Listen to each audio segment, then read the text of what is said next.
Hello, நான் ராம்குமார். இந்த வீடியோவில் வந்து என்ன பார்க்க போகிறோம் அப்படின்னா, சப்ரூட்டீன் டெஸ்ட் அப்படின்ற ஒரு சப்ரூட்டீன் வந்து கால் பண்ணுறாங்க. அடுத்து அந்த சப்ரூட்டீனுக்குள்ளே டெஸ்க் அப்படின்ற ஒரு சப்ரூட்டீன் இருக்குது. இப்போ வந்து என்ன கேட்டிருக்காங்கன்னா, இந்த டெஸ்ட்டுன்ற சப்ரூட்டீனை முடித்து வரும்போது அக்குமுலேட்டரில் என்ன வேல்யூ இருக்கும் அப்படின்னு கேட்டிருக்காங்க. ஃபஸ்ட்டு வந்து நம்ம என்ன பண்ணுறோம் அப்படின்னா, இப்போ நம்ம வந்து இதில் அட்ரஸ் அவங்க கொடுக்கல, நம்ம 1000 அப்படின்ற ஒரு அட்ரஸில் இதில் ஆரம்பிக்குன்னு வச்சுக்கலாம். இப்போ ஃபஸ்ட்டு 00 அப்படின்ற வேல்யூ வந்து அக்குமுலேட்டரில் வந்து மூவ் பண்ணி வச்சுக்கிறோம். அடுத்து வந்து டெஸ்க் அப்படின்ற சப்ரூட்டீனை கால் பண்ணுறோம். இப்போ என்னென்னா, இப்போ 1002 அப்படின்றது வந்து எக்ஸிக்யூட் ஆகிருக்குது. அடுத்து வந்து எக்ஸிக்யூட் ஆக வேண்டியது 1005. அது வந்து ப்ரோக்ராம் கவுண்டரில் போய் உட்காந்துக்கும்.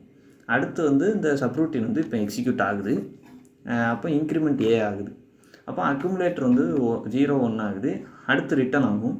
இப்போ ரிட்டன் ஆகும்போது எங்கே ரிட்டன் ஆகும் அப்படின்னா, நம்ம ப்ரோக்ராம் கவுண்டரில் வந்து நம்மளுக்கு ஒரு அட்ரஸ் இருக்குது. அதாவது நம்ம ஏற்கனவே எக்ஸிக்யூட் பண்ணிகிட்டு இருந்த ப்ரோக்ராம் ஃப்ளோ வந்து திரும்ப போகணும். அதுக்கு வந்து 1005க்கு வந்து திரும்ப போகுது. அங்கே போய் மறுபடி இந்த டெஸ்ட்டை கன்சிடர் பண்ணாமல் நம்மளுக்கு மறுபடி ஒரு தடவை ப்ரோக்ராம் ஃப்ளோ வரும். அப்போ மறுபடி இன்க்ரிமெண்ட் ஏ ஆகுது. அப்போ வந்து அக்குமுலேட்டர் வந்து 02 மாறுது. மறுபடியும் வந்து ரிட்டர்ன் ஆகுது. அப்போ வந்து அக்குமுலேட்டர் வேல்யூ வந்து இந்த டெஸ்ட்டுன்ற சப்ரூட்டீன் முடித்து வெளியே வரும்போது 02 ஹெக்ஸாக இருக்கும். தேங்க்யூ.